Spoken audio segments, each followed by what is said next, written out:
രാഹുൽ ഗാന്ധിയുടെ ഭാരത് ജോഡോ ന്യായ് യാത്രയ്ക്ക് ആശംസകൾ നേർന്നുകൊണ്ട് മുക്കാട്ടുകരയിൽ ആരംഭോത്സവം സംഘടിപ്പിച്ചു. ആരംഭോത്സവം കൗൺസിലർ ശ്യാമള മുരളീധരൻ ഉദ്ഘാടനം ചെയ്തു. ഇന്ത്യൻ മുന്നണിയിലെ DMK ജില്ലാ ജോയിന്റ് സെക്രട്ടറി ശശി നെട്ടിശ്ശേരി ഐക്യദാർഢ്യം പ്രഖ്യാപിച്ച് മുഖ്യപ്രഭാഷണം നടത്തി. ഇന്ത്യൻ നാഷണൽ കോൺഗ്രസിന്റെ ആഭിമുഖ്യത്തിൽ ഭരണഘടനയുടെ ആമുഖത്തിൽ പറഞ്ഞിരിക്കുന്ന നീതി, സ്വാതന്ത്ര്യം, സമത്വം, സാഹോദര്യം എന്നീ വിഷയങ്ങൾ ഉയർത്തിക്കാട്ടി നമുക്ക് നീതി കിട്ടും വരെ എന്ന മുദ്രാവാക്യവുമായി ജനങ്ങൾക്ക് സാമ്പത്തികവും സാമൂഹികവും രാഷ്ട്രീയവുമായ നീതി ലഭ്യമാക്കാനുള്ള ശക്തമായ ചുവടുവെപ്പുമായി രാഹുൽ ഗാന്ധി നയിക്കുന്ന ഭാരത് ജോഡോ ന്യായ് യാത്ര ആരംഭിക്കുകയാണ്. ഈ യാത്രയ്ക്ക് ആശംസകൾ നേർന്നുകൊണ്ട് മുക്കാട്ടുകരയിൽ ഭാരത് ജോഡോ ന്യായ് യാത്ര ആരംഭോത്സവം സംഘടിപ്പിച്ചു.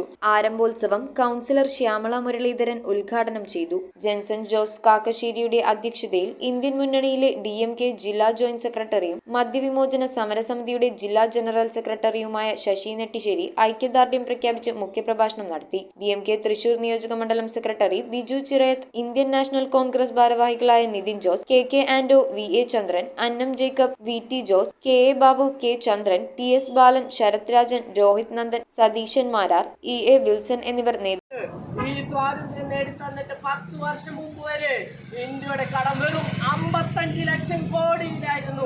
ആ 55 ലക്ഷം കോടിയിലുള്ള കടം ഇന്ന് 10 വർഷം കഴിയുമ്പോൾ 200 ലക്ഷം കോടിയിലേക്ക് എത്തിച്ചതാണ് നരേന്ദ്രമോദി എന്ന പ്രധാനമന്ത്രിയുടെ ഭരണ വികസനം എന്ന് മാത്രം നമുക്ക് പറയാനാവുന്നത്. News bureau, Ernakulam. റിങ്ങുകൾ 1 ഗ്രാമിൽ തുടങ്ങുന്ന മാലകൾ, നെക്ലസുകൾ 9,000 രൂപ മുതൽ ഡയമണ്ട് നെക്ലസുകൾ 1 ലക്ഷം മുതൽ ആരംഭിക്കുന്ന വെഡിംഗ് സെറ്റുകൾ, കൂടാതെ നിങ്ങളുടെ പഴയ സ്വർണത്തിന് ഏറ്റവും ഉയർന്ന മൂല്യവും മഹാരാജ ഗോൾഡ് ആൻഡ് ഡയമണ്ട്സ്